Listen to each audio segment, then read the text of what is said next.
नमस्कार। अपने बीच भारतीय जनता पार्टी के माननीय राष्ट्रीय प्रवक्ता और सांसद डॉक्टर सुधांशु त्रिवेदी जी आपको संबोधित करेंगे। मेरा विनम्र निवेदन आदरणीय सुधांशु जी से है, आपको संबोधित करें। मित्रों, देश अपने स्वतंत्रता के 80वें वर्ष में प्रवेश कर चुका है। विगत स्वतंत्रता दिवस पर प्रधानमंत्री श्री नरेंद्र मोदी जी ने एक बहुत महत्वपूर्ण और आज के परिप्रेक्ष्य में अत्यंत उपयुक्त विषय दिमागी नक्सल के विषय को उठाया, परंतु हम लोग इस विषय को लेकर आश्चर्य में हैं कि मात्र 24 घंटे के अंदर किसके दिमाग में नक्सली दिमाग था वो खुद ब खुद निकलकर सामने आ गया। पूर्व गृह मंत्री, पूर्व वित्त मंत्री और कांग्रेस के वरिष्ठ नेता पी चिदंबरम साहब ने खुद आकर कहा कि उन्हें दिमागी नक्सली होने पे गर्व है। यानी देखिए कितने आश्चर्य की बात है कि प्रधानमंत्री जी ने कहा और इतनी तुरंत प्रतिक्रिया हुई कि पूरे देश के सामने आ गया कि किसके दिमाग में नक्सल बैठा हुआ है और वह स्वयं गर्व की अनुभूति करने लगे। तो मैं कांग्रेस पार्टी और पी चिदंबरम साहब को याद दिलाना चाहता हूं कि पूर्व प्रधानमंत्री डॉक्टर मनमोहन सिंह ने 13 अप्रैल 2006 को कहा था, मैं कोट कर रहा हूं, It would not be an exaggeration to say that the problem of Naxalism is the single biggest internal security challenge ever faced by our country. अर्थात उन्होंने कहा कि इसको कहने में अतिशयोक्ति नहीं होगी कि नक्सलवाद का खतरा भारत के इतिहास में आज तक आंतरिक सुरक्षा के लिए उत्पन्न सबसे बड़ा खतरा है। 13 अप्रैल 2006 और 31 मार्च 2026 प्रधानमंत्री श्री नरेंद्र मोदी जी की सरकार ने उस चीज को जो डॉक्टर मनमोहन सिंह समझ गए थे, मगर जिस विवशता के चंगुल में जकड़कर और नक्सली दिमाग वालों से भरी हुई सुपर कैबिनेट यानी एनईसी के द्वारा उनको कुछ करने नहीं दिया गया था, यदि वह कार्य सिद्ध करके दिखाया तो प्रधानमंत्री श्री नरेंद्र मोदी जी ने। मगर देश का एक ऐसा गृह मंत्री है जिसे इसमें गर्व का अनुभव नहीं हो रहा है, उसे इस बात में गर्व का अनुभव हो रहा है कि वह दिमागी नक्सली हैं। तो मैं कांग्रेस से पूछना चाहता हूं कि डॉक्टर मनमोहन सिंह सही हैं या आज के आपके स्वघोषित दिमागी नक्सली चिदंबरम साहब? और ये पी चिदंबरम साहब वो हैं, इनके लिए क्या कहा जाए, जिस यूपीए के पशुपति से लेकर तिरुपति तक रेड कॉरिडोर बना था, 180 से अधिक जिले नक्सलवाद से प्रभावित हो गए थे। दंतेवाड़ा में 2010 में सीआरपीएफ के इतने बड़ी संख्या में 75-76 जवान शहीद हुए और उसके बाद राजधानी के एक नामी गिरामी विश्वविद्यालय में खुशियां मनाई गई। ये होता है दिमागी नक्सली। और इतने बड़े विषय के बाद चिदंबरम साहब के शासनकाल में 5000 से अधिक निर्दोष नागरिकों की मौत हुई। 1913 सुरक्षा बलों के जवान नक्सली अभियानों में शहीद हुए। 180 जिले नक्सल प्रभावित हो गए। 92% से अधिक हथियार जो नक्सलियों के पास थे वो पुलिस के हथियार थे जो लूटे गए थे। और याद करिए 2009 में उस समय प्रमुख नक्सली नेता किशन जी ने कहा था 2030 तक दिल्ली पे हमारा कब्जा होगा, मगर आज वो 180 नक्सल प्रभावी जिले शून्य पर आ गए हैं। मगर उसके बाद भी उन 180 जिलों में भारत में सामंजस्य दिखता था और यहां पर समस्या दिख रही है। मैं ध्यान दिलाना चाहता हूं कि वो दंतेवाड़ा और वो झीरम घाटी जहां पर खून की नदियां बहती थीं, चिदंबरम साहब और कांग्रेस पार्टी, राहुल गांधी जी आंख खोल कर देखिए और कान खोल कर सुनिए। तब आपको वह देश अच्छा लगता था, और आज गृह मंत्री अमित शाह जी के कार्यकाल में यह परिस्थिति बनी है कि बस्तर में लगातार 2 साल ओलंपिक हुए हैं। ये सौहार्दपूर्ण, सकारात्मक और युवा ऊर्जा का प्रतिनिधित्व करता हुआ बस्तर अच्छा नहीं लगता है। अभी मात्र कुछ दिन पहले नेशनल हैंडलूम डे के ऊपर रायपुर में ट्राइबल एरियाज के युवकों के द्वारा हैंडलूम कपड़ों को रैंप पे वॉक किया गया। ये ट्राइबल युवा का, यानी ट्राइबल जेनजी का रचनात्मक प्रदर्शन अच्छा नहीं लगता था, और वो अच्छा लगता था। ये है दिमागी नक्सल जो इन लोगों के दिमाग में बैठा हुआ है। और इतना ही नहीं, इस समय 1800 से अधिक बैंक की ब्रांचें खुलना उस क्षेत्र में, 1200 से अधिक एटीएम खुलना, 6000 से अधिक मोबाइल के टावर लगना ताकि राष्ट्र की मुख्य धारा के साथ वो विकसित हो जाएं, 22 लाख लोगों को आयुष्मान भारत कार्ड उपलब्ध हो जाना ताकि वह युवा अपनी ऊर्जा का सही दिशा में प्रयोग कर सके। यह दृश्य जिसको खराब लगता है वो वास्तविकता में दिमागी नक्सल है। इसलिए मैं कांग्रेस पार्टी से और चिदंबरम साहब से यह भी पूछना चाहता हूं कि आप वही है ना जिसने वित्त मंत्री के रूप में कहा था कि भारत में तो डिजिटल ट्रांजैक्शन हो ही नहीं सकता, और सदन के पटल पे बोला था। और आज भारत डिजिटल ट्रांजैक्शन में नंबर 1 का देश है। जिसकी सोच ऐसी है वो है दिमागी नक्सल। और मैं ये भी कहना चाहता हूं, वो लोग जो कहते हैं कि संसद से समाधान नहीं निकलेगा, सड़क से समाधान निकलेगा, वो है दिमागी नक्सल। जो ये कहते हैं कि संसद में रेजिस्टेंस से चीजें तय होंगी, वो है दिमागी नक्सल। और ये यूपीए सरकार की super cabinet national advisory council के सदस्य रह चुके हैं। इसलिए हम यह भी बताना चाहते हैं कि वो कालखंड जब इस देश में इतनी विपरीत परिस्थितियां थीं और आज एक सकारात्मक वातावरण बना है ट्राइबल एरियाज में, वह जिसको सही नजर नहीं आ रहा है वो वास्तविक अर्थों में दिमागी नक्सल है। और मैं यह भी बताना चाहता हूं कि एक दौर में जब भारत में इतने जिले प्रभावित थे, वो तो अपनी जगह की बात है, उससे बड़ी बात यह है कि भारत के तमाम विश्वविद्यालयों में बैठकर उनको नैतिक और बौद्धिक समर्थन दिया जाता था। वो लोग वास्तविक अर्थों में दिमागी नक्सल हैं, जिन्हें गांधीयंस में गन नजर आती हैं, जिनको नक्सली, जिनको गांधीयंस विद गन कहते हैं। यानी कहां महात्मा गांधी जो अहिंसा के प्रतीक, और कहां माओवादी जो कहते power comes from the barrel of gun, जो नक्सलियों को गांधीयंस विद गन कहे और उन नक्सलियों को अपनी भारत जोड़ो यात्रा में साथ में रखे। उन राहुल गांधी से पूछना चाहता हूं, यह है वास्तविकता में दिमागी नक्सल।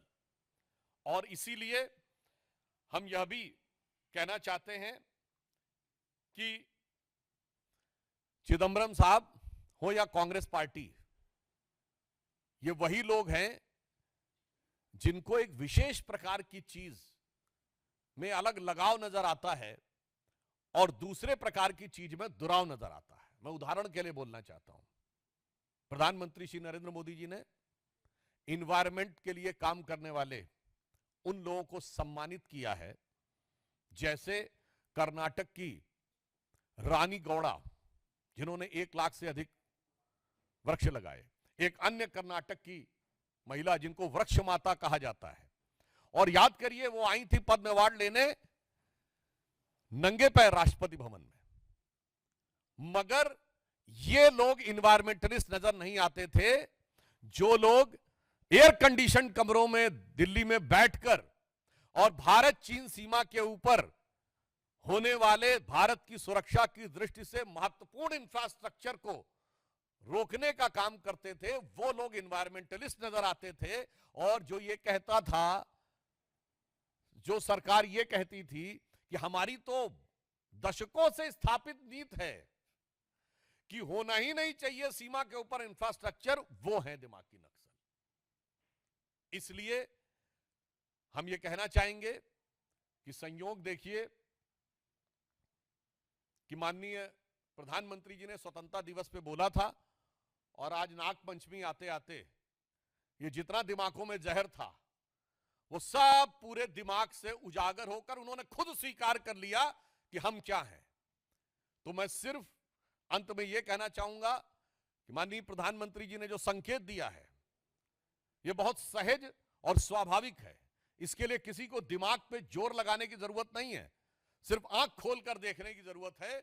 उसे दिखाई पड़ेगा कि दिमागी नक्सल कौन है।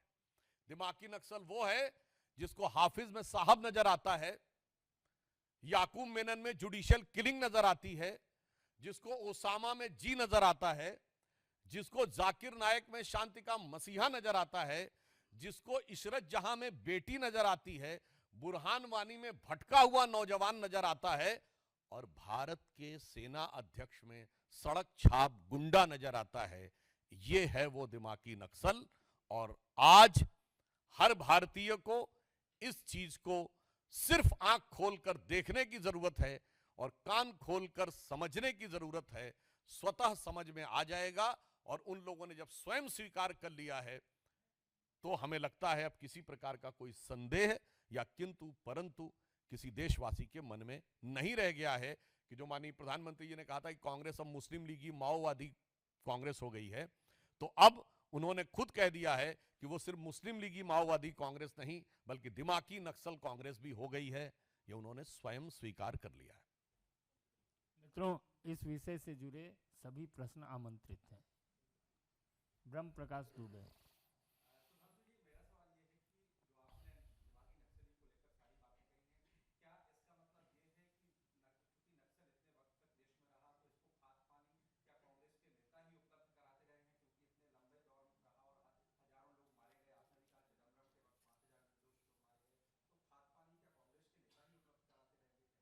इस संदर्भ में तत्कालीन गृह मंत्री चिदंबरम साहब का मैं बयान कोट करता हूं जो उन्होंने 22 सितंबर 2011 को बोला था नक्सलियों के लिए। You don't have to lay the arms, you don't have to surrender, you don't have to disband your outfit, you don't have to give up your ideology, you just suspend the violence and come for talk.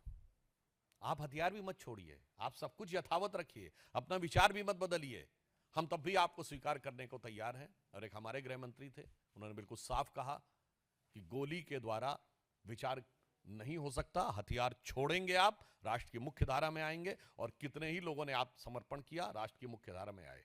जो लोग ये नारा लगाते थे कि लेकर रहेंगे आजादी और बंदूक के दम पर आजादी, उनके आगे चिदंबरम साहब का यह आत्मसमर्पण है। तो खाद पानी इन्होंने ही दिया है। और यूपीए 1 के शासनकाल में सबसे ज्यादा वो नक्सली जो पहले से यानी कांग्रेस सरकार के जमानों से अंदर थे जेलों में, वो सब छोड़ के बाहर आ गए थे। और उस समय ही सर्वाधिक नक्सलवादी गतिविधियों का प्रभाव बढ़ना शुरू हुआ था। शैलेंद्र, दूरदर्शन।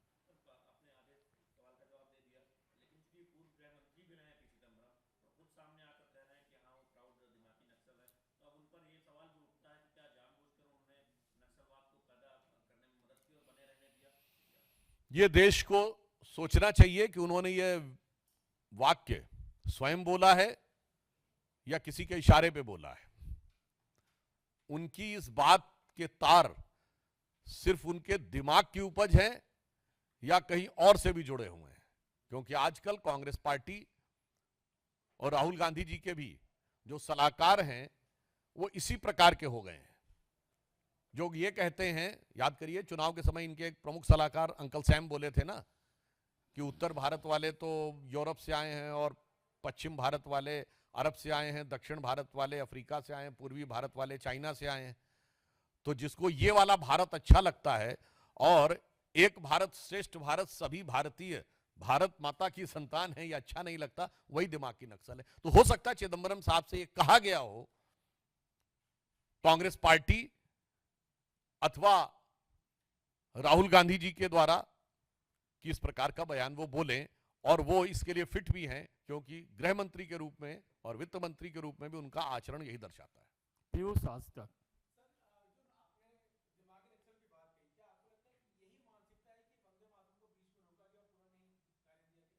आपने जो बात कही है, निश्चित रूप से जिसको संपूर्ण वंदे मातरम गाते समय जो लोग असहज हो जाते हैं, इधर उधर देखने लगते हैं, बतियाने लगते हैं, हाथ पांव झटकने लगते हैं, वो लोग वही हैं जिनको उन चीजों में बड़ा सहजता महसूस होती है कि कोई कहे कि मैं वंदे मातरम नहीं गाऊंगा।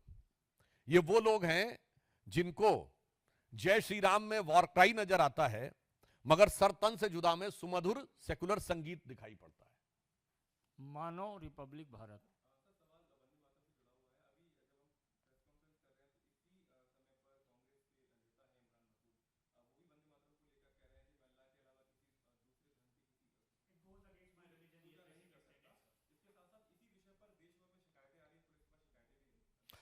देखिए, पहली बात, इमरान मसूद सांसद हैं और उनके पास, उनको ये पता होना चाहिए जब यह विधेयक पारित हो गया है तो वंदे मातरम न बोलना सीधे सीधे राष्ट्रीय प्रतीकों के अपमान की श्रेणी में है। और ये वही सांसद है ना जो 2014 में बोले थे कि मोदी जी की बोटी बोटी काट डालूंगा, और उस समय वो कांग्रेस में नहीं थे, सपा में थे, और अगले दिन दंडवत करते हुए राहुल गांधी उनके प्रचार में गए थे और उसके बाद उनको अपनी पार्टी में लाकर पहले प्रदेश का उपाध्यक्ष और फिर सांसद बनाया था। तो मुझे लगता है ये पुनः दर्शाता है कि जो लोग ऐसी बातें करते हैं वो वास्तविकता में क्या है। और वैसे इमरान मसूद को भी मैं कह देना चाहूंगा कि बादशाहों को सिजदा करते थे और कहते हैं देश को सिजदा नहीं करेंगे। जो खुतबे पढ़े जाते थे ना जब मुगल बादशाह आते थे, उसमें एक लाइन ये भी होती थी, सजदे में निगाह रहे तमाम होशो खिरत पेश बादशाह रहे। आप